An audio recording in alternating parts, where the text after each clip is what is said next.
As distopias sempre foram um tema muito forte dentro da ficção científica. Através de especulações pessimistas sobre o futuro, autores do gênero usam essas narrativas como uma forma de apontar as falhas das nossas estruturas sociais e políticas. Cenários extrapolados, mas que compartilham similaridades com momentos da nossa história, sejam eles parte do presente ou do passado. E se tem algo que é praticamente uma regra nos futuros distópicos, é a presença de sistemas opressores, que encontram as formas mais sinistras de manter as pessoas sob as suas rédeas. Sejam máquinas que aprisionam seres humanos em um simulacro da vida, um departamento de justiça excessivamente autoritário ou uma hierarquia que esconde seus segredos através dos diferentes andares de um grande prédio. Boas-vindas a mais um vídeo do Central Pandora. Aqui é Sora e hoje vamos falar sobre distopias que nos fazem olhar para o presente e arregalar os olhos ao pensar no futuro. Roda a vinheta porque agora vamos conhecer alguns futuros bem sinistros da ficção científica.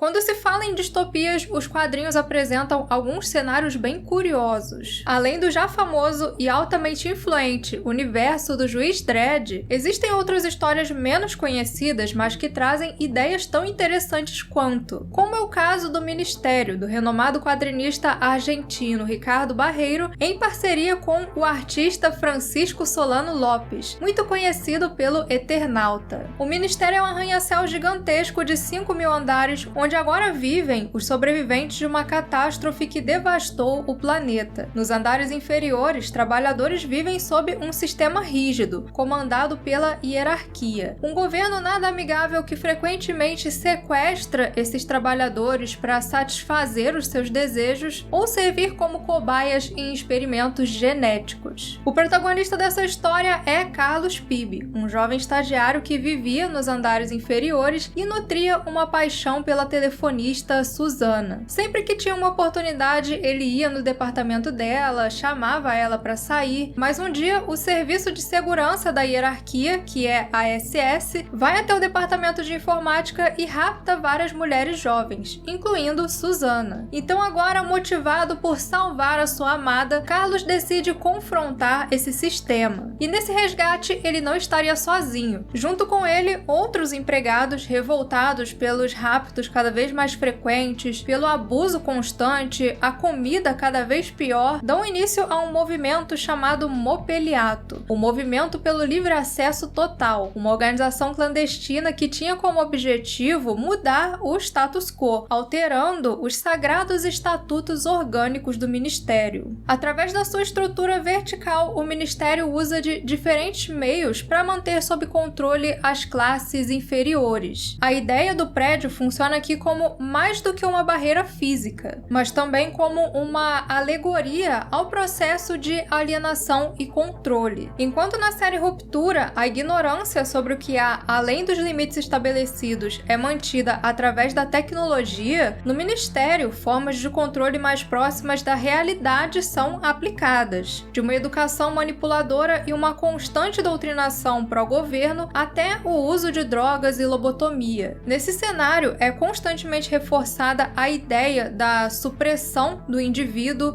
e das suas necessidades. As pessoas são vistas pela hierarquia como meros objetos, feitas para suprir os seus luxos e necessidades. E isso é algo que acontece até mesmo com o próprio serviço de segurança, clones criados em laboratório com a finalidade única de repressão. Uma das melhores coisas sobre o Ministério é como essa HQ usa o seu cenário de ficção científica com ciborgues e uma mega estrutura futurista para contar a sua história, que ao mesmo tempo em que se baseia na realidade dos seus autores, que viram de perto o período da ditadura militar na Argentina, não deixa de lado a inventividade e um humor cheio de ironia. Em tempos onde nós vemos a ignorância sendo cultivada e até celebrada, Ministério se faz uma obra necessária, que aponta como a consciência e a busca pelo conhecimento são as nossas principais armas na luta contra o autoritarismo, que por vezes, quando sociedades vivem oprimidas, tudo o que é necessário para se iniciar uma revolta é uma pequena fagulha. Essa é uma aventura cheia de surpresas que vai te chocar, te fazer rir em alguns momentos e que tem um dos finais mais interessantes que eu já vi em um quadrinho, usando da metalinguagem para fechar o seu comentário com chave de ouro. Um comentário que eu acho que ganha ainda mais peso quando nós olhamos para o fato de que o Hector Guimond Osterhald, que foi o criador do Eternauta junto com o Solano Lopes, foi uma das vítimas do terrorismo de Estado na Argentina. Seguindo na linha das distopias sociopolíticas como 1984 ou o próprio Juiz Dredd, que são uma excelente forma de reflexão, eu recomendo demais a leitura de Ministério, que está chegando ao Brasil no catálogo da editora Comic Zone, uma edição completona com todos os capítulos lançados na revista Fierro entre 1986 e 87 e um acabamento de primeira, com formato grande, capa dura e 96 páginas em papel offset de alta gramatura. Se você se interessou, eu vou deixar o link para você adquirir esse quadrinho aí na descrição e lembrando que tem pré-venda com preço especial até o dia 14 de dezembro. E comprando pelo nosso link você ainda dá aquela força pro canal. E ainda falando em distopias, em espaços fechados, outro exemplo muito interessante é o filme O Expresso do Amanhã, do Bong Joon-ho, adaptação de um quadrinho de 82 criado por Jacques Loeb e Jean-Marc Rochat. No ano de 2031, 17 anos após uma tentativa falha de engenharia climática deixar a Terra inabitável, os últimos vestígios da humanidade sobrevivem dentro de um grande trem autossuficiente, que viaja anualmente ao redor do mundo. Dentro desse trem se formou uma sociedade comandada pelo magnata Wilford, que mantém seus passageiros segregados por vagões. Enquanto a elite vive com luxo e fartura nos vagões da frente, aqueles pertencentes às classes mais baixas ficam confinados nos vagões traseiros, rodeados por guardas e lutando para sobreviver com o mínimo. Quase uma versão horizontal do Ministério, em Expresso do Amanhã vemos as pessoas dos vagões traseiros vivendo sob constante humilhação e exploração, doutrinadas para acreditarem que aquele era o lugar ao qual elas pertenciam e mantidas sem ideia do que acontecia nos vagões da frente. I am a hat, you are a shoe. I belong on the head, you belong on the foot.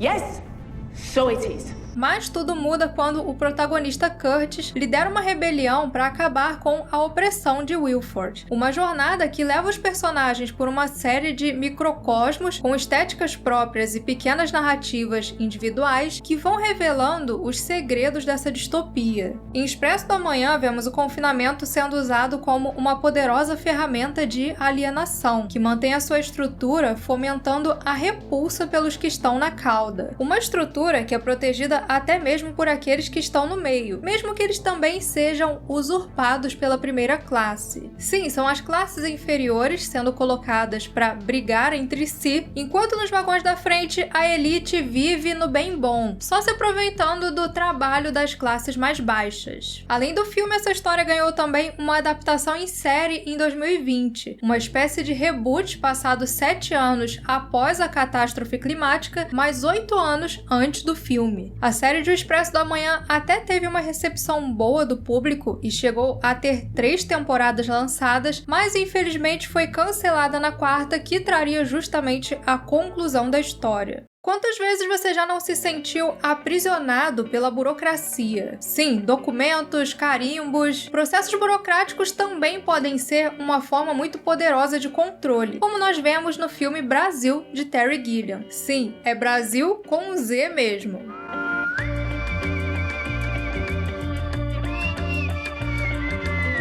Brasil pode ser descrito como a distopia da incompetência, um futuro onde a papelada e a ineficiência conseguem fazer sumir, quase que literalmente, os moradores de uma Londres futurista, afundada em um regime autoritário. Um pesadelo kafkiano absurdista, Brasil traz o humor e a acidez de Gilliam para comentar sobre a própria Inglaterra de décadas atrás. Nele vemos uma sociedade que cultua o dinheiro, onde a empatia pelo próximo foi substituída constituída pela valorização do superficial, com umas cirurgias plásticas bizarras e uma moda ridícula dos ricos, e a tortura não só se tornou trivial, mas também passou a ser celebrada. Enquanto isso, o governo oprime as classes mais baixas através da papelada, dos formulários e dos procedimentos burocráticos, para evitar que a justiça seja feita e que as injustiças sejam descobertas. No meio disso tudo, temos Sam, um funcionário do governo que está alheio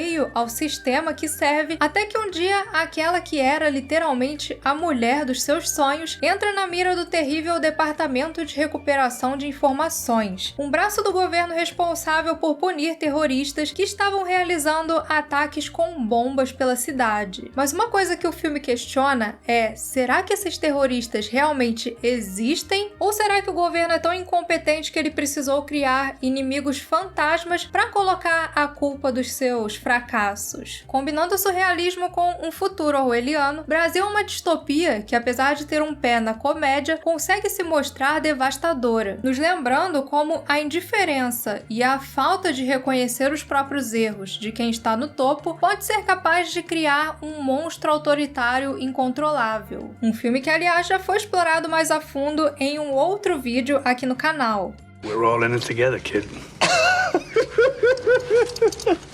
Ok, nós já vimos o quanto sistemas altamente controladores podem ser ruins, mas o que seria de um mundo onde a ciência não é restringida pela ética, onde a medicina não responde a conselhos, onde manda mais quem pode mais? Essa é uma utopia fracassada escondida lá no fundo do oceano, a distopia de Rapture. I chose Rapture.